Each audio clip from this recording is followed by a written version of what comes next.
ಇದು ತರ್ಕಕ್ಕೂ ನಿಲುಕದ್ದು, ವಿಜ್ಞಾನಕ್ಕೂ ದಕ್ಕದ ಅಚ್ಚರಿ. ಇದು ವಿಜ್ಞಾನಿಗಳಿಗೂ ಭೇದಿಸಲಾಗದ ನಿಗೂಢ ದೈವಿಕ ರಹಸ್ಯ. ಮೊಘಲ್ ದಾಳಿಕೋರರನ್ನ ಹಿಮ್ಮೆಟ್ಟಿಸಿದ ಶಕ್ತಿಶಾಲಿ ವಿಗ್ರಹವಿದು.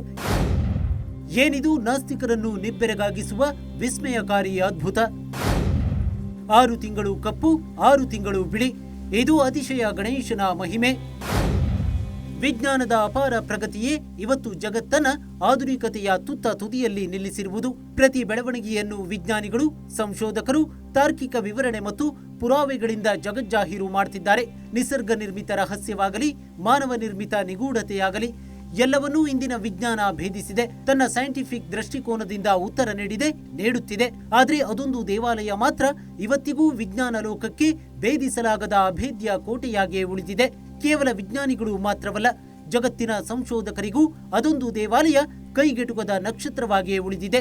ಆ ದೇವಾಲಯ ಮಹಾ ಪವಾಡಗಳ ಆಗರವಾಗಿದ್ರೂ ಎಂದಿಗೂ ಯಾರೊಬ್ಬರಿಂದಲೂ ಆ ದೇವಸ್ಥಾನದ ನಿಗೂಢ ರಹಸ್ಯವೇನು ಅನ್ನೋದನ್ನ ಪತ್ತೆ ಹಚ್ಚೋಕೆ ಸಾಧ್ಯವಾಗಲಿಲ್ಲ.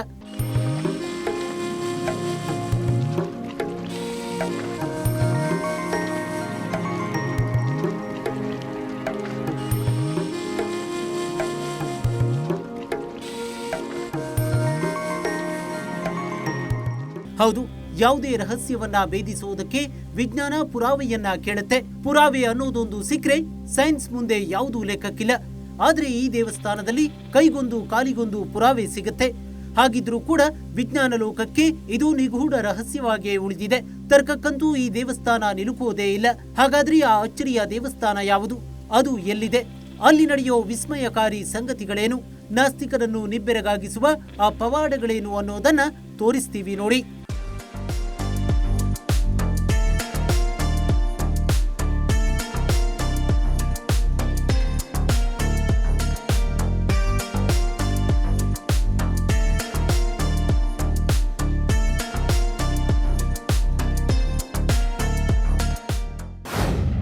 ಪವಾಡಗಳ ಆಗರ ಅತಿಶಯ ವಿನಾಯಕರ್ ದೇವಸ್ಥಾನ. 2300 ವರ್ಷಗಳಿಂದ ಬಣ್ಣ ಬದಲಾಯಿಸುತ್ತಿದ್ದಾನೆ ಗಣೇಶ. ಶ್ರೀ ಮಹಾದೇವರ್ ಅತಿಶಯ ವಿನಾಯಕರ್ ದೇವಸ್ಥಾನ ತಮಿಳುನಾಡಿನ ನಾಗರ್ಕೋಯಿಲ್ ಜಿಲ್ಲೆ ಬಳಿಯ ಕೇರಳಪುರಂನಲ್ಲಿ ಹಲವು ಶತಮಾನಗಳಿಂದ ಅಸ್ತಿತ್ವದಲ್ಲಿರುವ ಅತ್ಯಂತ ಅಪರೂಪದ ಗಣೇಶನ ದೇವಾಲಯ. ಇಲ್ಲಿ ಗಣೇಶನ ಜೊತೆಗೆ ಶಿವನೂ ಕೂಡ ನೆಲೆಸಿದ್ದಾನೆ. ಇದೇ ದೇಗುಲ ಇವತ್ತು ಆಧುನಿಕ ತಂತ್ರಜ್ಞಾನಕ್ಕೆ ಸವಾಲೆಸೆದಿರುವುದು. ಯಾಕಂದ್ರೆ ಇದು 2300 ವರ್ಷಗಳಷ್ಟು ಹಳೆಯದಾದ ಗಣೇಶನ ದೇವಸ್ಥಾನ. 2300 ವರ್ಷಗಳಿಂದಲೂ ಇಲ್ಲಿ ವಿರಾಜಮಾನನಾಗಿರುವ ವಿನಾಯಕ ದೇವರು ಪ್ರತಿ 6 ತಿಂಗಳಿಗೊಮ್ಮೆ ಬಣ್ಣ ಬದಲಾಯಿಸುತ್ತಾನೆ. ಪ್ರತಿ 6 ತಿಂಗಳಿಗೊಮ್ಮೆ ಕಪ್ಪು ಮತ್ತು ಬಿಳಿ ಬಣ್ಣಕ್ಕೆ ರೂಪ ಬದಲಾಯಿಸುತ್ತಾನೆ.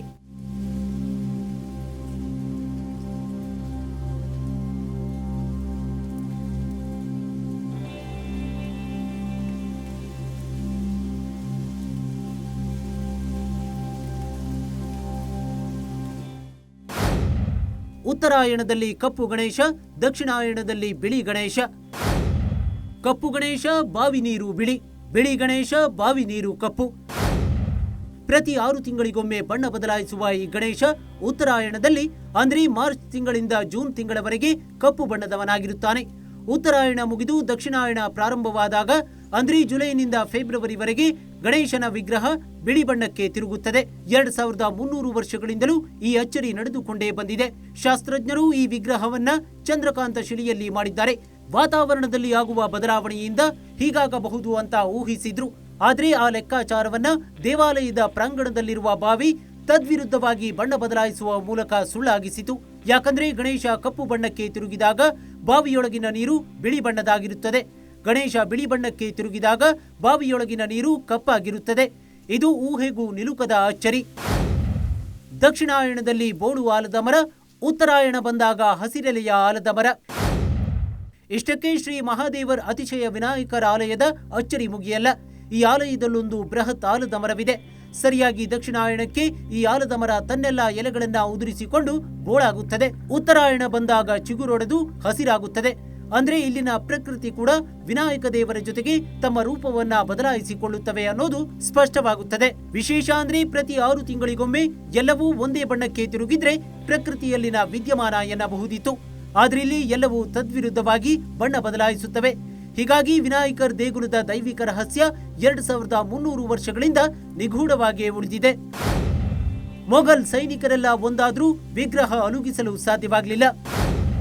ಕೇರಳಪುರಂ ಆಳಿದ ರಾಜನೊಬ್ಬ ಒಮ್ಮೆ ಬಂಗಾಳ ಕೊಲ್ಲಿಗೆ ಎದುರಾಗಿರುವ ಪ್ರಸಿದ್ಧ ಶಿವ ದೇವಾಲಯವಾದ ರಾಮೇಶ್ವರಂಗೆ ತೀರ್ಥಯಾತ್ರೆಗೆ ಅಂತ ಹೋಗ್ತಾನೆ. ರಾಜ ಮತ್ತು ಅವನ ಸೇವಕರು ರಾಮೇಶ್ವರಂ ಕಡಲ ತೀರದಲ್ಲಿ ಕಾಲು ತೊಳೆಯುತ್ತಿರುವಾಗ ಗಣೇಶನ ವಿಗ್ರಹವು ನೀರಿನಲ್ಲಿ ಗೋಚರಿಸುತ್ತದೆ. ನಂತರ ರಾಜನು ಅದನ್ನ ರಾಮೇಶ್ವರಂ ರಾಜ ಸೇತು ಮನ್ನನ್ಗೆ ಉಡುಗೊರೆಯಾಗಿ ನೀಡ್ತಾನೆ. ಆದರೆ ಸೇತು ಮನ್ನನ್, ಇದು ಗಣೇಶನ ಆಶೀರ್ವಾದದಿಂದಲೇ ನಿಮಗೆ ಸಿಕ್ಕಿತು, ನೀವೇ ಸ್ವೀಕರಿಸಿ ಅಂತ ವಾಪಸ್ ಕೊಡ್ತಾನೆ. ಜೊತೆಗೆ ಒಂದು ಗಣೇಶನ ಪಚ್ಚೆ ವಿಗ್ರಹವನ್ನು ಕೂಡ ಉಡುಗೊರೆಯಾಗಿ ನೀಡ್ತಾನೆ. ಕೇರಳಪುರಂ ರಾಜ ಅವೆರಡು ಮೂರ್ತಿಗಳನ್ನ ತೆಗೆದುಕೊಂಡು ತನ್ನ ಸಾಮ್ರಾಜ್ಯದ ಸನಿಹಕ್ಕೆ ಬರುತ್ತಿರುತ್ತಾನೆ. ಆ ಸಮಯದಲ್ಲೇ ಮೊಘಲ್ ದಾಳಿಕೋರರು ದಾಳಿ ಮಾಡಿ ರಾಜನ ಒಂದು ಕೈಯಲ್ಲಿರುವ ವಿಗ್ರಹವನ್ನ ಕಸಿದುಕೊಳ್ತಾರೆ. ಮತ್ತೊಂದು ಮೂರ್ತಿಯನ್ನ ಕಸಿದುಕೊಳ್ಳಬೇಕು ಎನ್ನುವಷ್ಟರಲ್ಲಿ ಅದು ಕೈಜಾರಿ ನೆಲದ ಮೇಲೆ ಕುಳಿತು ಬಿಡುತ್ತದೆ. ಆ ಮೂರ್ತಿಯನ್ನ ತೆಗೆದುಕೊಂಡು ಹೋಗೋಕೆ ಮೊಘಲ್ ಸೈನಿಕರು ಇರೋಬರೋ ಶಕ್ತಿಯನ್ನೆಲ್ಲ ಬಳಸ್ತಾರೆ. ಆದ್ರೆ ಅವರಿಗೆ ಅದನ್ನ ಕಿಂಚಿತ್ತು ಅಲುಗಾಡಿಸೋಕೆ ಸಾಧ್ಯವಾಗೋದಿಲ್ಲ. ಹೀಗಾಗಿ ಆ ವಿಗ್ರಹವನ್ನ ಅಲ್ಲೇ ಬಿಟ್ಟು ಹೋಗ್ತಾರೆ ಅನ್ನೋದು ಇತಿಹಾಸ. ನಂತರ ಕೇರಳಪುರಂ ರಾಜ ವಿನಾಯಕ ದೇವರು ಇಲ್ಲೇ ನೆಲೆಸಬೇಕು ಅನ್ನೋದು ದೈವಿಕ ಸಂಕಲ್ಪ ಎಂದು ಭಾವಿಸಿ ಇಲ್ಲೇ ವಿನಾಯಕ ದೇವರಿಗೆ ದೇವಸ್ಥಾನವನ್ನ ನಿರ್ಮಿಸ್ತಾನೆ. ಅಂದಿನಿಂದ ಇಂದಿನವರೆಗೆ ಇಲ್ಲಿರುವ ಗಣೇಶ ಪ್ರತಿ 6 ತಿಂಗಳಿಗೊಮ್ಮೆ ಬಣ್ಣ ಬದಲಾಯಿಸುತ್ತಿದ್ದಾನೆ. ಹಾಗೆ ಇಲ್ಲಿನ ಬಾವಿ ಮತ್ತು ಆಲದ ಮರ ಕೂಡ ಗಣೇಶನೊಂದಿಗೆ ಬಣ್ಣ ಬದಲಾಯಿಸುತ್ತಿವೆ.